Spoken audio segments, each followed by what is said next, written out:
Hello student, कैसे हैं आप सब। मेरा नाम है अश्विन सिंह। आज हम स्टार्ट करने वाले हैं क्लास 8 का फर्स्ट चैप्टर साइंस का। लेसन का नाम है क्रॉप प्रोडक्शन एंड मैनेजमेंट। तो चलिए स्टार्ट करते हैं। Crop, when plant of the some kind are grown at a place in a regular manner on a large scale, it is called a crop. मतलब कि हम लोग किसी भी प्लांट को ग्रो कराते हैं किसी पार्टिकुलर प्लेस पे हमेशा, यानी कई बार और बड़े पैमाने पर, उसको क्रॉप कहते हैं। जैसे धान की खेती या गेहूं की खेती हम लोग करते हैं, ठीक। तो आज लगाएं दो चार ऐसा तो हो नहीं सकता, बहुत ज़्यादा लगाते हैं और हर बार लगाते हैं, सीजन वाइज सीजन लगाते हैं, ठीक। तो इसको क्रॉप कहते हैं। वी ऑलरेडी नो दैट, हम लोग पहले से जानते हैं। क्या जानते हैं? पहला पॉइंट देखिए, आल लिविंग ऑर्गेनिज्म रिक्वायर फूड। जितने भी लिविंग ऑर्गेनिज्म हैं उनको फूड की रिक्वायरमेंट है। Second point, the energy from food is utilised by an organism for carrying out its various life process such as digestion, respiration and excretion.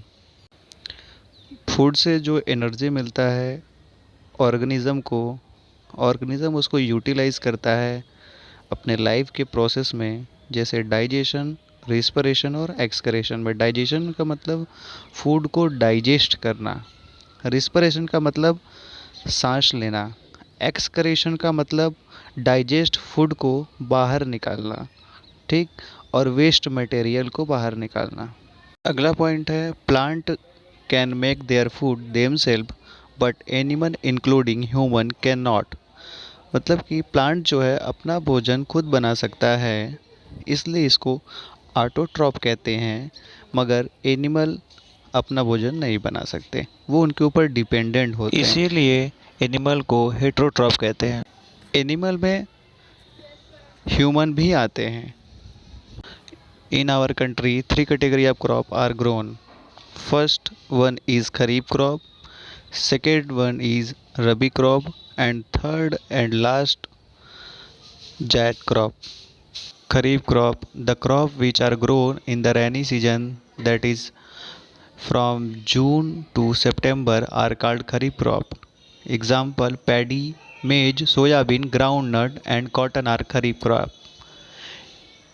Kharif crop rainy season में grow होते हैं जून से सितंबर तक, जैसे paddy, मेज, soybean, groundnut और cotton. चलिए अब देखते हैं rabi crop. The crop are grow in the winter season, that is October to March, are called rabi crop. For example, rabi crop are wheat, gram, pea, mustard and linseed. जो crop winter season में होते हैं grow, उन्हें रबी crop कहते हैं। Example में wheat होता है, ग्राम होता है, पी, मस्टर्ड और लाइन सीड होते हैं। चलिए अगला देखते हैं, zaid crop. The crop grow in the summer season are called zaid crop. Zaid crop उसको कहते हैं समर सीजन में ग्रो होने वाले प्लांट को, जैसे मूंग, muskmelon, watermelon, bitter gourd, ये सब जायद क्रॉप के एग्जाम्पल हैं। चलिए अगला पॉइंट देखते हैं, cultivation of crop involve the following activity. Crop के कल्टीवेशन में कितनी एक्टिविटी इन्वॉल्व है, चलिए उनको देखते हैं। पहला पॉइंट है soil preparation. It involve losing and tilling of the soil, that is plogging and watering. देखिए इसमें होता क्या है, मिट्टी को यानी सॉइल को लूज़ करने के लिए, टीलिंग करने के लिए पानी देनी पड़ती है और उसको प्लॉगिंग करना पड़ता है। प्लॉगिंग का मतलब है कि खोदना पड़ता है, यानी कुदाल के द्वारा या हल के जोतना उसको बोलते हैं, और पानी देना पड़ता है जिससे मिट्टी नम हो जाए और अच्छी हो जाए, इसको प्लॉगिंग कहते हैं। अगला पॉइंट है sowing. Sowing is the process of putting seed in the soil. Sowing का मतलब होता है कि सीड को पुट करना है सॉइल के अंदर, यानी हम लोग बीज बोते हैं, उसको सोइंग कहते हैं, ठीक है। चलिए अगला पॉइंट देखते हैं अब हम, adding manure and fertilizer, the substance which are added to the soil in the form of nutrient to improve the production of the crop and fertility of the soil are called manure and fertilizer. Manure और fertiliser ऐसे substance होते हैं जो soil की fertility को बढ़ाते हैं और क्रॉप के न्यूट्रिएंट को भी बढ़ाते हैं, यानी प्रोडक्शन को बढ़ाते हैं। जैसे मैन्योर क्या होता है, जो कंपोस्ट खाद होती है उसको मैन्योर बोलते हैं, जबकि फर्टिलाइज़र जो होते हैं केमिकली जो खाद मार्केट में मिलते हैं उसको फर्टिलाइज़र कहते हैं। अगला पॉइंट है irrigation. Supply of water to crop at appropriate interval is called irrigation. Water की सप्लाई क्रॉप को कब कब देनी है, एक इंटरवल पे, टाइम इंटरवल पे, उसको इरिगेशन कहते हैं। चलिए अगला पॉइंट देखते हैं, protection from weeds. Weeds are the unwanted plant that grow along with the crop. Its removal is a must for the better growth of crops. These can be controlled by spraying certain chemical and weedicides like 2,4-D. weeds ऐसे plant होते हैं जिनके वजह से plant की growth रुक जाती है, इसीलिए इनका रिमूवल कहते हैं। weeds को जंगली घास कहते हैं। इसको हटाने के लिए, रिमूव करने के लिए कुछ स्प्रे या केमिकल को छिड़का जाता है, कंट्रोल किया जाता है इसके ग्रोथ को, वेड्स के, उसके लिए यूज़ करते हैं हम लोग 2,4-D। चलिए अगला पॉइंट देखते हैं, harvesting. The cutting of the crop after it is mature is called harvesting. Harvesting का मतलब होता है कटाई करना। जब फसल यानी क्रॉप पक जाते हैं तो उन्हें काट लिया जाता है। अगला पॉइंट है storage. If the crop grains are to be kept for a longer time they should be safe from moisture, insects and rat. जो ग्रेन्स है यानी अनाज है, जो उसको लॉन्गर टाइम तक यानी लॉन्ग टाइम समय तक रखने के लिए, सेफ रखने के लिए हमें मॉइस्चर से, इंसेक्ट से और रैट यानी चूहे से बचाना पड़ता है, उसी को बोलते हैं स्टोरेज। अगला पॉइंट है humus. Humus is the top layer of the soil formed by decaying और decomposition of organic matters like animal remain, seed leaves, dung of cattle. देखिए जो ह्यूमस होता है ये सॉइल का टॉप लेयर होता है, ये डिकम्पोज कर देता है एनिमल का, ऑर्गेनिक मैटर का और गोबर के खाद का, यानी डंग ऑफ कैटल, गाय के गोबर को। ठीक है, ये सॉइल का फर्स्ट लेयर होता है। चलिए अगला पॉइंट देखते हैं, pest. Pest are the insect और rodent that destroy much of our crop yield, thus it is necessary to save crop from pest. देखिए पेस्ट का मतलब होता है इंसेक्ट और कीड़े मकोड़े जो कि प्लांट को ख़राब कर देते हैं, क्रॉप को ख़राब कर देते हैं, जिसके वजह से मेरा फसल काफ़ी बर्बाद हो जाता है, नुकसान हो जाता है। इसीलिए पेस्ट से सुरक्षित रखा जाता है, जिसके लिए हम लोग पेस्टिसाइड छोड़ा जाता है खेतों में। पेस्टिसाइड का मतलब ये होता है कि ये कीड़े मकोड़ों या पेस्ट से सुरक्षा प्रदान करते हैं, जिससे वजह से मेरा फसल ख़राब नहीं होता है। अगला पॉइंट देखते हैं, plough. This is use for tilling the soil, adding fertiliser to the crop, removing the weeds, scrapping of soil etcetera. This implement is made of wood and drawn by a pair of bull. देखिए plough क्या होता है, खेत को जोतने के लिए ज़रूरत पड़ती है, सॉइल को टिलिंग करने के लिए, फर्टिलाइज़र को मिक्स करने के लिए इसकी ज़रूरत पड़ती है। तो ट्रेडिशनल यूज़ में हम लोग बैल का यूज़ करते थे, और इसमें आप जैसा देख रहे हैं जो इम्प्लीमेंट किया गया है वुड का बना होता है। ये दो पेयर हमें बैल की ज़रूरत होती है, वूल की ज़रूरत पड़ती है। ये जो बीच में का जो उसको बीम कहते हैं, प्लॉग सॉफ्ट होता है और प्लॉग शेयर होता है। अगला पॉइंट हम लोग स्टार्ट करेंगे, हो। It is use for removing weeds and for loosing the soil.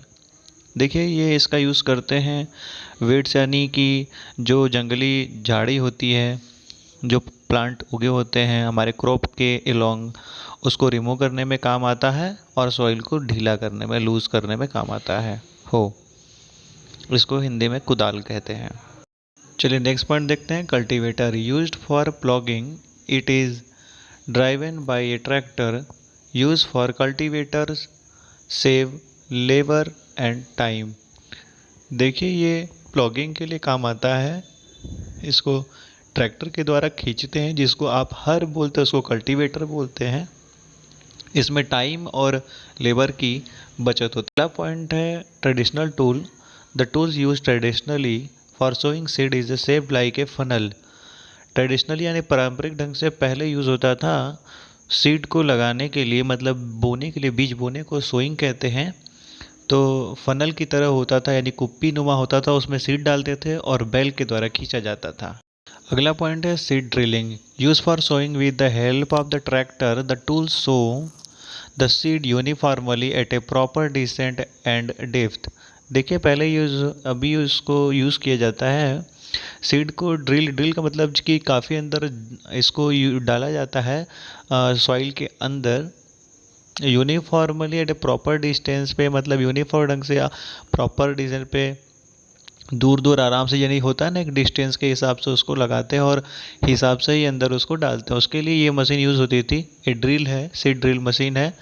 और कटाई के लिए देखिए सिकल बोलते हैं, जिसको आप हसिया बोलते हैं। यूज़ फॉर मैनुअल हार्वेस्टिंग, मतलब अपने इच्छा अनुसार कैसे भी करके इसको काट सकते हैं, इसको हसिया बोलते हैं, सिकल बोलते हैं। अगला पॉइंट स्टार्ट करते हैं। Food from animal like plant. The animal also provide us with different kind of food like fish, meat and egg. देखिए फूड को जो है हम एनिमल से भी मिल सकता है, हम वहाँ से भी प्राप्त कर सकते हैं प्लांट की तरह। जैसे एनिमल से हम लोग क्या चीज़ें हम लोग को मिल सकती हैं, प्रोवाइड हो सकती है एनिमल के द्वारा फूड में। फिश मिल सकता है, मीट मिल सकता है, एग मिल सकता है। अगला पॉइंट है fumigation. Fumigation is the most effective method for checking the growth of insect by providing smoke और chemical in the gaseous state without affecting the grain. देखिए फ्यूमिगेशन एक ऐसा प्रोसेस है जिसमें कि ग्रेन को इफ़ेक्ट नहीं होता है और केमिकल के द्वारा स्प्रे करके, स्मोक मतलब कि धुआं होता है तो स्प्रे करके जो है स्मोक करके उसको इंसेक्ट को मारा जाता है, जिसकी वजह से मेरा क्रॉप बचा रहे, तो फ्यूमिगेशन उसको कहते हैं। अगला पॉइंट है agriculture practice. There are various activities that have to be performed before sowing and up to harvesting. These are called agriculture practice. देखिए एग्रीकल्चर प्रैक्टिस क्या होता है। सोविंग यानी बीज बोने से लेके कटाई तक की जितनी एक्टिविटीज़ हम लोग करते हैं उसको एग्रीकल्चर प्रैक्टिस कहते हैं। अगला पॉइंट है animal husbandry.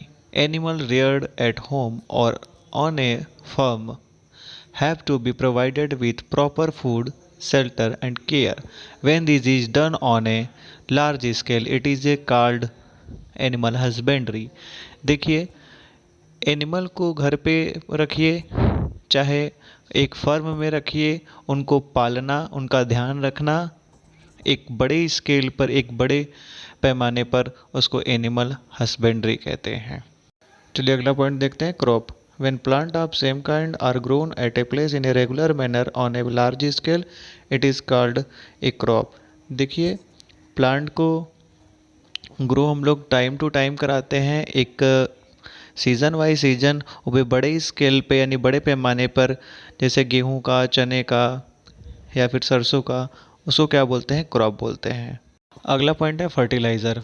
Fertiliser are chemical which are rich in a particular nutrient like nitrogen, phosphorus and potassium. Fertiliser एक तरीके का केमिकल न्यूट्रिएंट है जो कि प्लांट को ज़रूरत होती है। तो उसके लिए जो यूज़ होता है, नाइट्रोजन यूज़ होता है और फास्फोरस यूज़ होता है, पोटेशियम। फास्फोरस के रूप में जो मिलता है उसको डैप भी बोलते हैं, DAP यानी डाई अमोनियम फास्फेट, इसको हम लोग डाई के नाम से भी मार्केट से लेते हैं। और नाइट्रोजन जो यूज़ होता है उसको यूरिया के नाम से हम लोग मार्केट में लेते हैं। और पोटेशियम को लेते हैं, रेड कलर का मिलता है पोटेशियम। ये सभी न्यूट्रिएंट है जो कि प्लांट को ज़रूरत होते हैं। Granary. The harvested grain usually are stored in a huge store after they are properly dried in a sunlight. Such store are called granary. यानी जो ग्रेन है उसको हम लोग स्टोर करते हैं बड़े पैमाने पर, उसको ज़्यादा स्टोर करते हैं धूप में सुखा करके ड्राई करके उसको ग्रेनरी कहते हैं। ग्रेन को बीज के लिए भी रखा जाता है और भी चीज़ें के लिए ज़्यादा दिन के बाद यूज़ करने के लिए इसको रखा जाता है। तो ये रखने के प्रोसेस को ग्रेनरी कहते हैं। ग्रेन के रखने को ग्रेनरी कहते हैं, स्टोर करके। अगला पॉइंट है harvesting. The cutting of the crop after is a mature is called harvesting. Mature condition में काटने को क्रॉप को हार्वेस्टिंग कहते हैं। जैसे आप धान की कटाई, गेहूँ की कटाई कहते हैं। अगला पॉइंट है irrigation. Supply of water to crop at a appropriate interval is called irrigation. खेत में आप लोग पानी डालते हैं क्रॉप के लिए, तो एक टाइम इंटरवल होता है कि इस समय पानी देनी है, इसके बाद देना है, उसको इरिगेशन कहते हैं। इरिगेशन को हिंदी में सिंचाई करना कहते हैं। अगला पॉइंट है kharif crop. The crop which are grow in the rainy season that is from June to September are called kharif crop. जून से सितंबर तक के समय को खरीफ क्रॉप कहते हैं। उस टाइम जो भी प्लांट लगाए जाते हैं वो खरीफ क्रॉप के होते हैं। चलिए अगला पॉइंट स्टार्ट करते हैं। Manure. Manure are the decomposed organic matter obtained from plant और एनिमल वेस्ट। मैन्योर जो है गाय के गोबर से बनता है, जिसको कंपोस्ट खाद कहते हैं, और प्लांट के सड़ने से, लीव्स के सड़ने से जो बनता है उसको बोलते हैं मैन्योर। ठीक है। Plough. The device use for tilling और ploughing is called plough. Plough उसको बोलते हैं, ऐसा तरीके का डिवाइस होता है जिसको मिट्टी को खोदने में, ढीला करने में काम आता है, उसको प्लॉगिंग कहते हैं। प्रोसेस को प्लॉगिंग कहते हैं और डिवाइस को प्लॉग कहते हैं। अगला पॉइंट है rabi crop. The crop are grow in the winter season that is from October to March are called rabi crop. Rabi crop उसको कहते हैं जो अक्टूबर से लेकर मार्च तक का समय होता है, यानी ठंडी का समय होता है। इसमें जो प्लांट ग्रो होते हैं उनको रबी क्रॉप बोलते हैं। अगला पॉइंट है seeds. A plant fertilised ovule from which is a new plant may grow are called seeds. Seeds उसको बोलते हैं, जैसे आप लोग ने ओनियन यानी प्याज में देखा होगा एक सूंड की तरह निकलता हुआ, वो हो गया। चने में देखा होगा निकलता हुआ, आलू में देखा होगा, वो सभी सीड्स हैं। ठीक है, उसको बोलते हैं फर्टाइल्ड ओव्यूल। अगला पॉइंट है silo. Harvested grain are usually dried before being stored because moisture encourage the growth of microorganism. They are then stored in a metal और earthen container. Gunny bags such store are also called silo. मतलब जो देखे होंगे आप, brown colour की एक बोरिया होती है, उसको गनी बैग बोलते हैं, उसमें स्टोर करने को बोलते हैं सिनो। वो भी लार्ज स्केल पर। और मिट्टी के भी होते हैं बर्तन जिसमें ग्रेन को रखा जाता है। स्टील के भी बर्तन होते हैं, बहुत बड़े बड़े होते हैं, जिसको आप बखारी बोलते हैं हिंदी में, गांव में, उसमें भी रखा जाता है, इसको सिलो बोलते हैं। माइक्रो ऑर्गेनिज्म से बचाने के लिए ये सब चीज़ें की जाती हैं। नेक्स्ट पॉइंट है sowing. It is a process to put seed in the soil. Soil में सीड को रखने को सोइंग कहते हैं, यानी बीज बोने को सोइंग कहते हैं। अगला पॉइंट है स्टोरेज।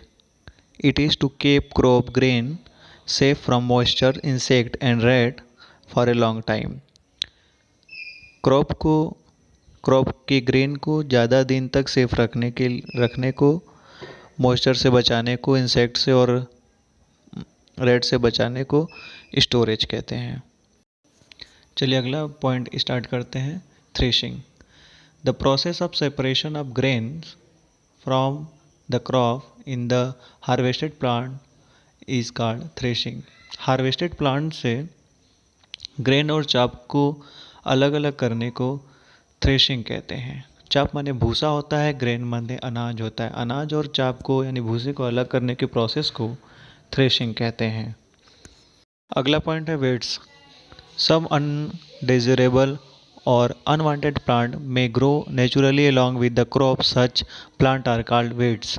नेचुरली कुछ प्लांट होते हैं जो कि अनवांटेड होते हैं, यानी कि हमें ज़रूरत नहीं होती है, वो क्रॉप के साथ ही ग्रो हो जाते हैं, उनको वेट्स कहते हैं, यानी जंगली घास।